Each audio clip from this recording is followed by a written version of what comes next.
Hello. आज हम count करेंगे कि 1 केजी की आयरन रॉड में आयरन के कितने एटम्स होंगे।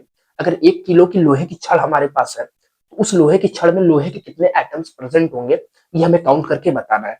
ये मेरा मोल कंसेप्ट पे दूसरा वीडियो है। एक वीडियो मैं ऑलरेडी बना चुका हूँ, अगर आपने नहीं देखा तो उस वीडियो को जरूर देखें। उस वीडियो में हमने कंपाउंड्स पे काम किया था। हमारे पास कुछ डिफरेंट डिफरेंट कंपाउंड्स थे। उन कंपाउंड्स में हमने नंबर ऑफ मॉलिक्यूल्स को काउंट करना सीखा था। लेकिन आज का केस थोड़ा सा डिफरेंट है। हमारे पास कंपाउंड की जगह एक एलिमेंट है और एलिमेंट में हमें नंबर ऑफ एटम्स को काउंट करना है। क्योंकि एलिमेंट्स में एटम्स होते हैं इसलिए हमें एटम्स को काउंट करेंगे, और कंपाउंड्स में मॉलिक्यूल्स होते हैं। कंपाउंड्स मॉलिक्यूल से मिलकर बनते हैं इसलिए हम कंपाउंड के केस में मॉलिक्यूल्स को काउंट करते हैं। इसमें आप कंफ्यूज मत होइएगा। मैं ये उम्मीद करके चल रहा हूँ कि एलिमेंट और कंपाउंड के बीच में जो बेसिक डिफरेंस है आपको ये मालूम होगा। तो आज हमारे पास एक एलिमेंट है आयरन, जिसका वेट 1 केजी है। उस एलिमेंट में हमें कितने आयरन के एटम्स होंगे ये काउंट करना है। तो मोल कंसेप्ट यहाँ पे भी अप्लाई होगा।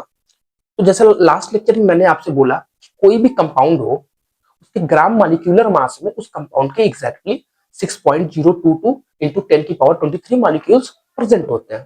तो उसी तरीके से हमारे पास कोई एलिमेंट है एक्स, कोई भी एलिमेंट, तो उसके ग्राम एटॉमिक मास में, मॉलिक्यूलर मास हम नहीं बोलेंगे क्योंकि एलिमेंट्स एटम से मिलकर बनते हैं, तो मॉलिक्यूलर मास कहने की जगह हम एटॉमिक मास बोलेंगे। तो कोई भी एलिमेंट हो उसके ग्राम एटॉमिक मास में उस एलिमेंट के एग्जैक्टली 6.022 इंटू 10 की पावर 23 एटम्स प्रेजेंट होंगे। ये डेट श्योर बात है। ठीक है, मैं लिखता हूं। जैसे कोई भी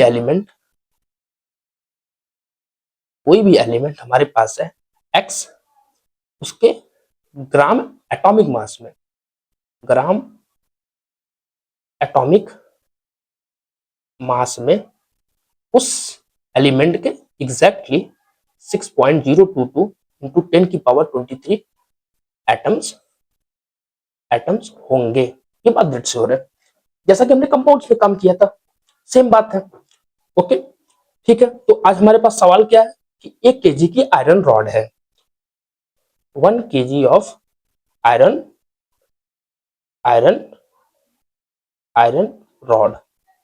ओके, हमें काउंट करना है कितने एटम्स होंगे। ठीक है, कैसे करें काउंट? तो पहले हमें ग्राम एटॉमिक मास निकालना होगा, जैसा कि हमने लास्ट लेक्चर में सीखा था। कंपाउंड के केस में हम ग्राम मॉलिक्यूलर मास निकालते थे, और ग्राम मॉलिक्यूलर मास निकालने से पहले हम मॉलिक्यूलर मास निकालते थे और मॉलिक्यूलर मास को ग्राम में रिप्रेजेंट करते थे, that is gram molecular mass. उसी तरीके से आज हम एटॉमिक मास निकालेंगे पहले, और एटॉमिक मास को ही ग्राम में रिप्रेजेंट कर देना, दैट इज ग्राम एटॉमिक मास। तो एटॉमिक मास तो निकालने की भी जरूरत नहीं है, एटॉमिक मास तो हमारे पास पहले से अवेलेबल है। अगर आप पीरियोडिक टेबल में सर्च करें तो आयरन का Fe, जिसका सिंबल होता है Fe, इसका एटॉमिक मास होता है 55.845 AMU, एटॉमिक मास यूनिट। अगर इसी इसी एटॉमिक मास को मैं ग्राम में रिप्रेजेंट कर दूं, which is 55.845 gram, now that is gram atomic mass of iron. यह है ग्राम एटॉमिक मास ऑफ आयरन। जैसा कि हम लास्ट लेक्चर में करते थे सेम सारा काम वैसा ही है। तो फिर मोल कंसेप्ट पे अप्लाई कर देंगे कि उसके ग्राम एटॉमिक मास में कोई भी एलिमेंट हो, उसके ग्राम एटॉमिक मास में एग्जैक्टली 6.022 इंटू 10 की पावर 23 एटम्स प्रेजेंट होते हैं। तो हमने आयरन का ग्राम एटॉमिक मास निकाल लिया। ओके, तो अकॉर्डिंग टू मोल कंसेप्ट तो 55.845 ग्राम एटम में, सॉरी आयरन में, आयरन के कितने एटम्स होंगे? 6.022 इंटू 10 की पावर 23 एटम्स होंगे। तो 1 किलो के आयरन रॉड में कितने होंगे? 1 किलो का मतलब 1000 ग्राम। अब हमें 55 ग्राम में पता है तो 1000 ग्राम में निकालना कोई बड़ी बात नहीं है। पहले हम 1 ग्राम में निकाल लें।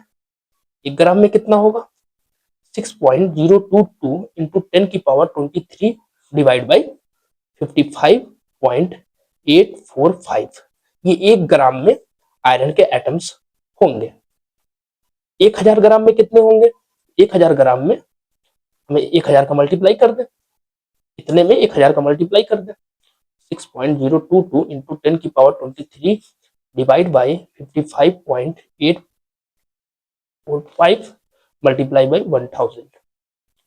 ये हो गया 1 किलो की आयरन रॉड में आयरन के कितने एटम्स होंगे।